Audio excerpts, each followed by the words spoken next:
Consecratory Prayer number 2.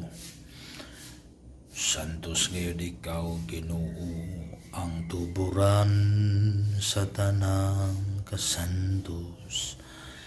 Ipadalang imong espiritu aron pagsantos nining mga gahasa, haron mahimo kinialang kanamo nga lawas ug dugo ni Hesu Kristo among Ginoo.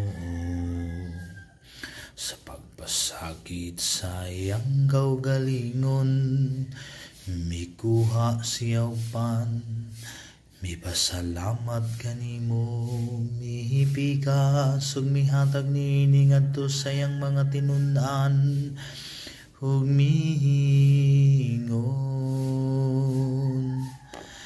Dawata kini ninyo nga tanan og kana,